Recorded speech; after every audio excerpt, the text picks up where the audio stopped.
Roger, when I was a teenager back in the 1970s, I remember a song that came out talking about the age of Aquarius. Mm-hmm.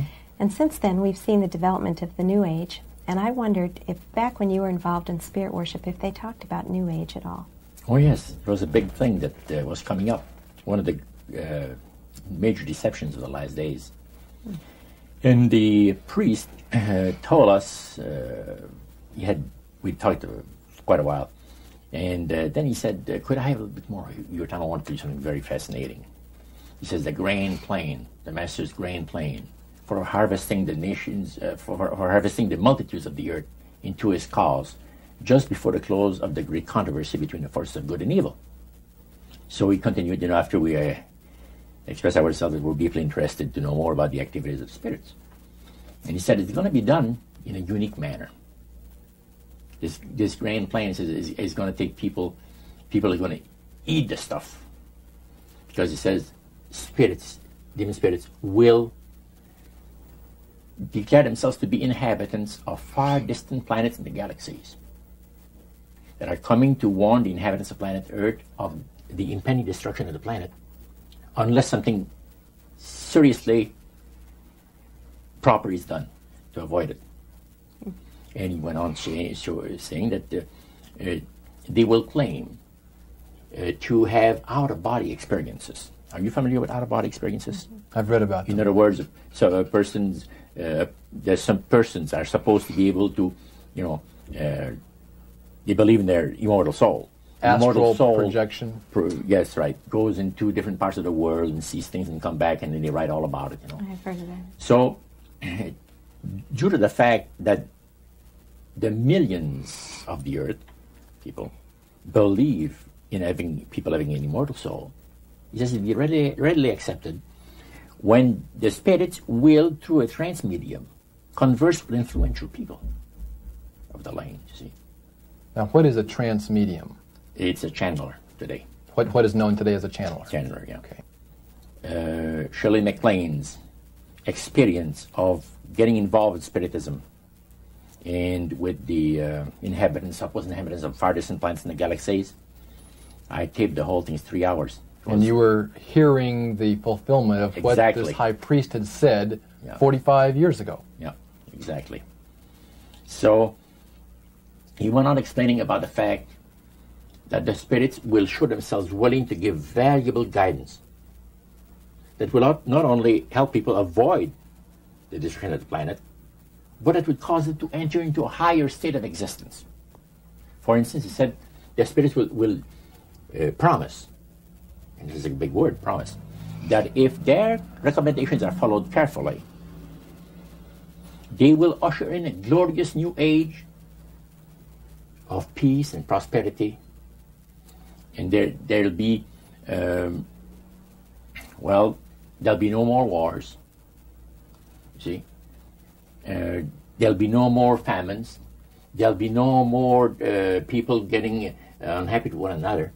Neighbors will love neighbor, and social unrest will not take place no more. There'll be perfect happiness for 1,000 years. That's what the Spirit is going to promise. Almost like the Garden of Eden created all over again.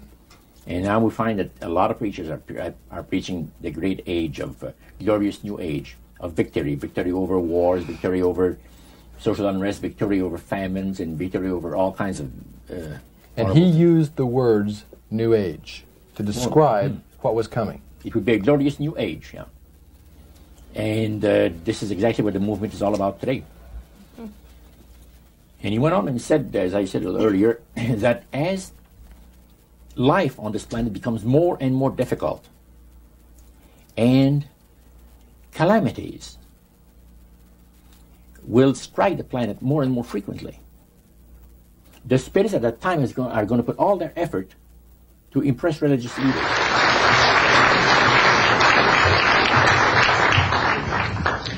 Good morning. My name is Carol Rosen.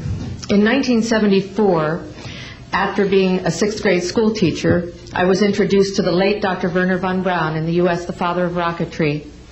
In my first meeting with him, during that first 3.5 hours, he said to me, "Carol, you will stop the weaponization of space." And I said, teachers don't stop until June. He said, no, you have to understand, this is February, and we have to prevent the weaponization of space because there is a lie being told to everyone that the weaponization of space is now first being based upon the evil empire, the Russians. There are many enemies, he said, against whom we're going to build this space-based weapon system, the first of whom was the Russians, which was existing at that time. Then there would be terrorists. Then there would be third world countries. Now we call them rogue nations or nations of concern. Then there would be asteroids. And then he would repeat to me over and over, and the last card would be the extraterrestrial threat.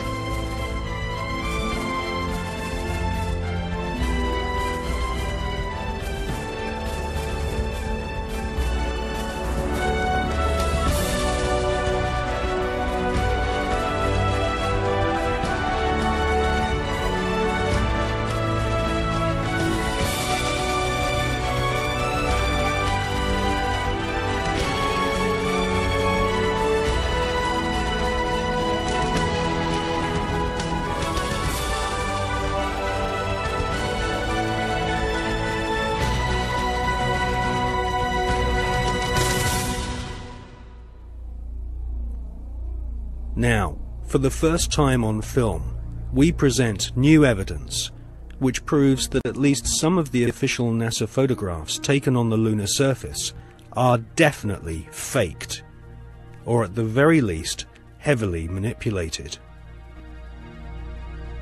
Join us now on a quest for the truth to the moon.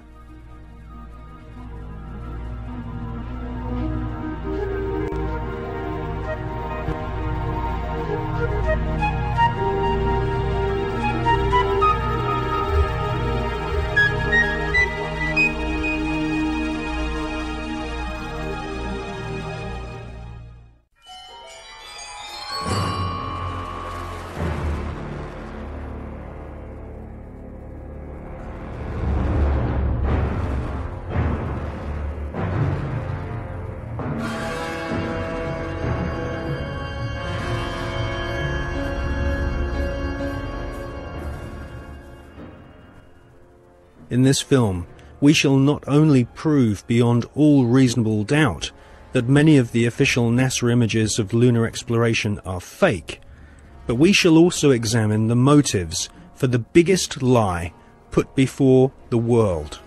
Why did NASA repeatedly fake lunar images and photographs? Why did NASA stage lunar expeditions which did not happen? The answer will surprise you. It can be summarized in just 2 words: money and UFOs.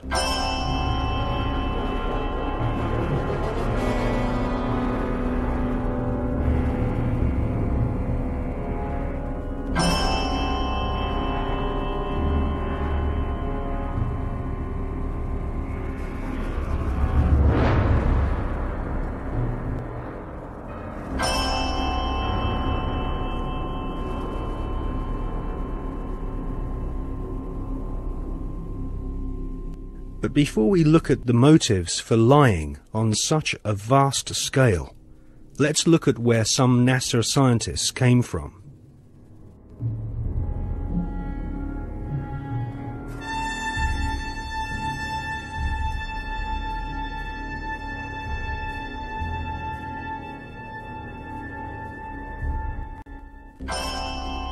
Peenemünde, Nazi Germany.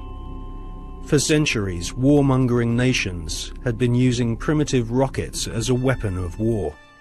China, Britain, and of course Hitler's Third Reich all used rockets to terrorize their enemies. Werner von Braun was an SS officer and rocket scientist. His team at Peenemünde designed the first cruise missile, the V-1 Doodlebug.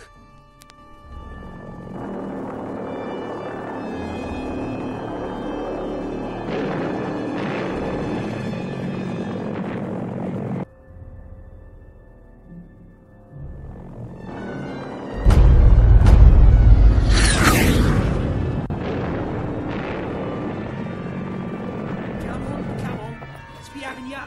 Come on.